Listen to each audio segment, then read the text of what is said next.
Welcome to Better Business for Good TV, Small Business Matters. I'm your host, Brenda Thomson, co-founder of the Better Business for Good company. On today's episode, I'm talking with Damian and Michelle Barnard Marks from Redline Digital Media about Google's latest algorithm update, Core Web Vitals, what they are and what they mean for your website. This episode was recorded live at a recent Connect, Collaborate, Contribute event in collaboration with our impact partner, Just Peoples. Welcome, Michelle and Damian. It's lovely to have you here telling us about Core Web Vitals, which I'd never heard about until about a month ago. So clearly there was nobody telling me I needed to do something about my website. Subscribe to our mailing list. That's a point. But I don't think 2 months ago, I'd even met Michelle. So there we go. So just for our audience, if you could probably keep yourselves on mute during this, that will probably make the experience at your tables better. And we'll have time for questions at the end. So if you do have questions, then make a note of them, and we'll make sure that we've got time at the end. This will generally take about 20 minutes, and it is being recorded. Although I think that Michelle and Damian have probably got a heap to cover, so I might have to sort of keep going. Yeah, let's tighten that up. But because I know that there's so much involved in this, which is why we've got two of them. So that's incredible. Now, normally I would do personal introductions and tell you about the people, but given that we've got both of them, both Michelle and Damian here today, I'm going to tell you a little bit about Redline Digital instead. So Michelle and Damian are the co-founders of Redline Digital Media. And put simply, their goal is to create a great looking and engaging online presence designed to convert browsers into buyers and prospects into leads, as you would want from a website. But they are also, and I think this is key, like I said, nobody's told me about, what I need to do with my website, is that they provide ongoing expert advice and analysis in all aspects of digital marketing. So don't just give you a pretty website, they give you a website that works and that continues to work and that continues to meet new technology changes and new things that arise. Hence today's topic of the new things that Google introduced over the last month that we probably, in fact, I'm sure we all really do need to know about. So I'm going to start with my first question is, what are Core Web Vitals in layman's terms, just to help us all understand? Look, Core Web Vitals is made up of three specific page speeds that user interaction measurements are the largest contentful paint. The mouthful. I know. First input delay and cumulative layout shift. So to most people, it's that's just not layman's terms. It's all being funny with our brains. I know. It's one of those things where there is so much to talk about, but it's extremely technical. And I suppose to give people an overview of Redline, Damian and I have worked together for 15 years, and Damian's the technical side of it, which is why I've got him on this call today and on this Zoom with us today. But for us, we're talking to our clients and trying to explain to them what Google has launched in the last few months. We were probably made aware of it late last year, but we didn't really know what it was going to involve until a few weeks ago. So is it what you were saying really then, and I'm trying to translate this in my layman's head, Google now looks at how fast a page loads, and if it doesn't load fast enough, they don't like you anymore? That's a sort of a simplification, but that's a good way. No, I guess there's a couple of connotations with that, which we got to be careful of. So when anyone talks about Google rankings, there's a misconception about Google penalizing websites. It's never really about being penalized. It's more that other sites would get rewarded ahead of you. So with Google in all things, if you do nothing, you expect nothing. But if someone else does more, they will get more. So really what Google's done is rolled out a suite of changes. And this is beyond, you may have heard of Google rolling out algorithm updates. I don't know if that's ever come across. And that changes the ranking factors for websites around the world. And they often just drop this very surprisingly at strange times that the SEOs, we keep an eye on it, but generally most businesses are the victim of Google. It's a symbiotic relationship. What they're doing now is they're rolling out the Core Web Vitals as a way of improving overall website user experience. So one of the factors is speed, but the other one is how the layout of the page not only looks, but how does it interact when it loads? So on a mobile device, when a page is loading, do things move around? Is it jumbly? The button is too small or the font's too small. So they're trying to use different data points now to create an overall picture for user experience. So they're technical issues we can address at a code level, but they're trying to, I guess, create a better vibe for users. So the experience, the idea being that a site that provides a better user experience will be more valuable to people that use Google to search. And they would like to then reward those websites that are more valuable, more useful, and predominantly work best on a phone, with better rankings compared to, say, sites that are older, that are a bit clunkier, and perhaps aren't as optimized in Google's view. Right. So how much weight applies to this? I mean, like, how much does it?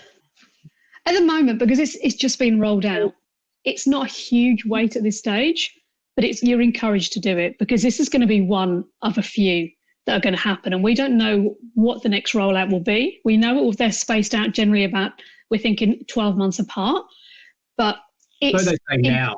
So they say at the moment, but we don't know.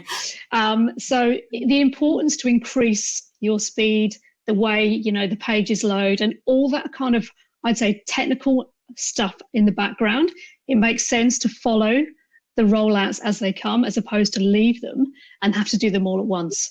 And every website, I think I mentioned to you before, Brenda, is completely different. They're not all the same. So, and they all have different things. If you have quite a simple website and it doesn't have call recording or anything technical in the background, that's much simpler.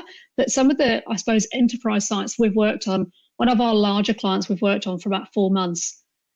And it's just been, you'd fix a component of it and then you test it against something that plugged into it, and that would be okay, but then the other component wouldn't work, and it was just going round and round and round and round. So it's been a huge learning curve for our team.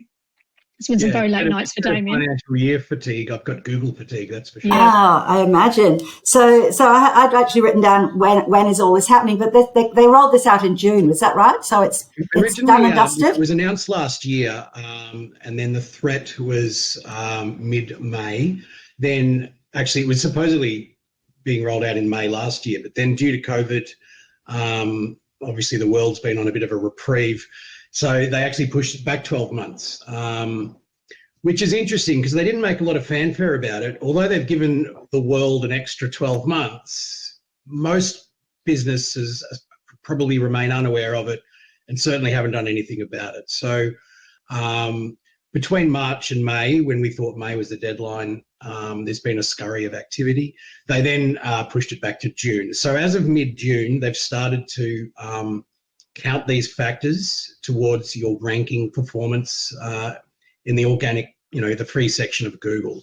And as we touched on at the start, the weight of it right now is not such a strong factor while they give everyone a chance to catch up. But over time, it increases and increases, and then they will start adding more factors. So there's 3 metrics at the moment. Expect that to grow as they can figure out ways to... Google has a very interesting perspective of how websites should be. They would like them to just be text, readable on a phone, be able to click a map. They're very much about consumption of content in the fastest amount of time. They're not really big on huge images and slideshows and all that stuff. They just want stuff that you can get from a search result as fast as possible. Cool. Whereas we know with clients, they love bells and whistles, they love animation, they want things to, start on page load. So things like that you have to take in, and the factors make the list quite long for us to go through and bring it on point, really. I think the next question that I've got here is the one that everybody's going to be going, I need to hear the answer to this. So how do I test my website's Core Web Vitals score, and how do I know what I need to fix? So there's a website called web.dev/measure, which I can put in the chat. And you literally go in, it takes a couple of minutes to load your site, and it's just basically gives you a full drop down of all the points. It'll say high priority, medium and low. You then provide that to your web developer and they go through and they do it. You get one big score at the top. For example, it's out of 100. So depending on luck of the draw, you might get 10 out of 100. or you might be up above 50%. But that big score is comprised of smaller scores underneath, and each one of those has, you can drill down to see the factors.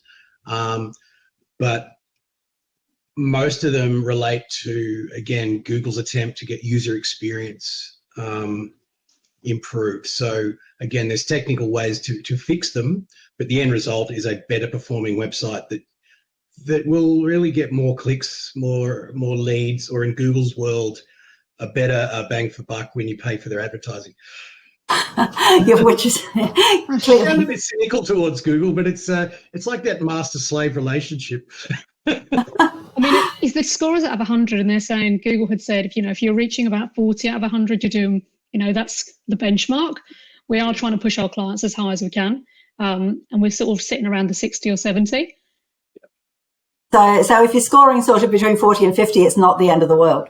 It's not the end of the world, and you're probably head and shoulders above your nearest competitor. And look, there's certain platform limitations for anyone using WordPress, for example.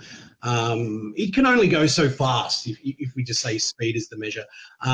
WordPress itself, as they're developing, will ultimately need to roll out changes to their architecture to really, I guess, not game it, not just get better scores, but to fit within Google's recommended guidelines. And same with other platforms like Magento or Joomla, or even Squarespace, Wix, Weebly, those sorts of platforms are all going to have to, get in line if they want to remain competitive with Google search. Right. And so ultimately, it's not a bad thing for us end users as well. Yeah, quite, yeah. So can we afford to ignore this? I mean, I think you've already said it's not a penalise, it's a reward, but like... I would say definitely no. I would say you could get away with ignoring it for now. But I would say within the next 12 months, I mean, they've promised to roll this out, another big update within 12 months. So let's just say June next year. And the number of factors will increase from 3 to potentially 4, 5, 6, 10, who knows. None of the changes are bad. Each one of those ultimately does create a better experience. It makes your website faster, more responsive. We know that there's a massive shift from users from desktop to mobile. So at the moment, this is very much focused only on mobile. So if your website performs or scores poorly on mobile, because all Google's going to do is test the mobile version,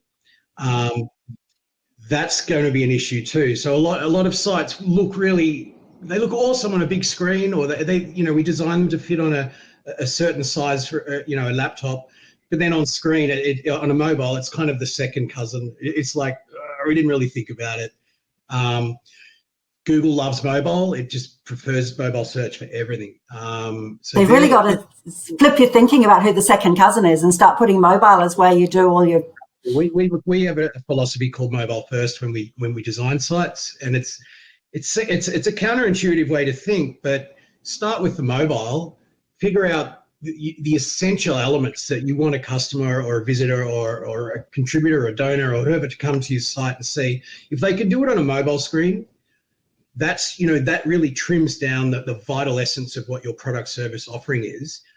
Then on the desktop version, you can expand and put more background info. But really, from a transactional point of view, what are the essentials you need? And so that's the mobile first philosophy, as opposed to jamming everything you can possibly think of onto a website and then going, we'll just squash it down. Google wants us to think about that the other way around. Excellent. Now, the last question that I had written down here was that you already mentioned that they take you by surprise and that they're planning more rollouts. So is this something that we should be checking our own websites if we don't work with awesome people like you, if we kind of like I paid for my website, I've got it, it just sits over here and does its thing. Clearly we can now go look at the link that Michelle's put in the chat. But how often should we be looking? Should we be creating a, sort of like every 12-month reminder in our marketing plan, or every month, what should we do? I can tell you from experience that once you start checking it, and especially if you're paying someone to fix it, it becomes a little bit like heroin, I suppose. One of our clients said that to us. He said it's just like every morning they were checking it and emailing and saying the score hasn't moved. And I'm like, it's day 2. And for us as well, one of our clients went up to 75 and he emailed back saying, how do I get to 100? And I'm like, you're at 75. It's like really, really good.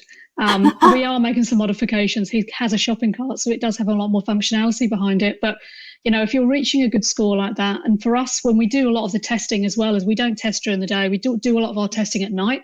There's a lot of, there's a lot less traffic with what we do. So you need to be mindful of, how much you are doing it, but also be across, the changes that are happening in the industry.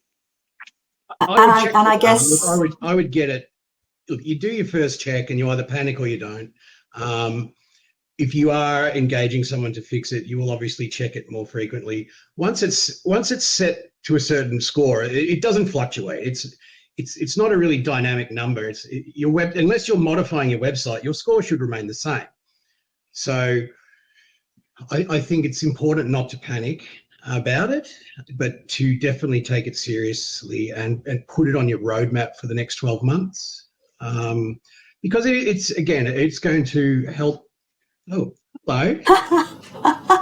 we love walk-ins on our things. We've had dogs, we've had kids, we get everything. It's all good.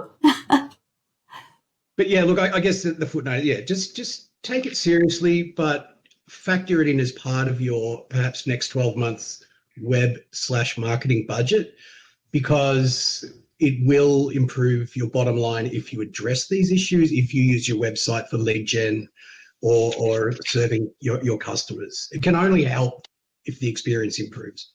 And I guess that was a really key thing in my head that you just said is also how you use your website and what your website needs to do. And therefore it's kind of... You're not trying to rank. It's not such a factor. If it's a purely transactional site for existing customers, or perhaps they log in and download resources, sure. Look, these factors would still help for a better experience, but you're not racing against Google rankings. Yeah. But if you do use your business to generate leads, then it will help. Yeah, absolutely. Anything else that you wanted to say to wrap up before I open the floor for questions?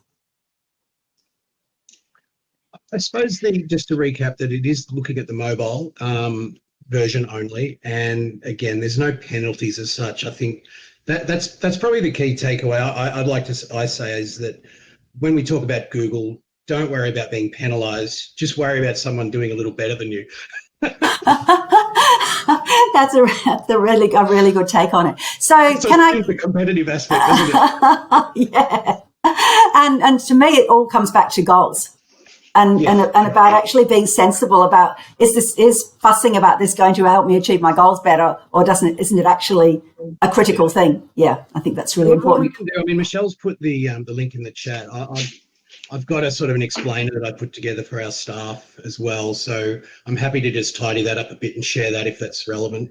That would be fantastic. It kind of just breaks it down into what you really need to look at and what you might need a web dev or your designers to address. Fantastic. Thank you so much. Now, I'm going to keep you two up on stage, and I'm just going to ask if anybody got any questions, if they can put their hands up. I hope you enjoyed this episode of Small Business Matters. On the next episode, I'll be talking with Olga Koski from Tax Assure about tax debt, what to do if you've got one, and how to make them as small as possible. You can catch the recording by subscribing to the Better Business for Good newsletter, or join us live for Connect, Collaborate, Contribute with our impact partner, Just Peoples, on 28 July. All the details are on our website at BB4G.co.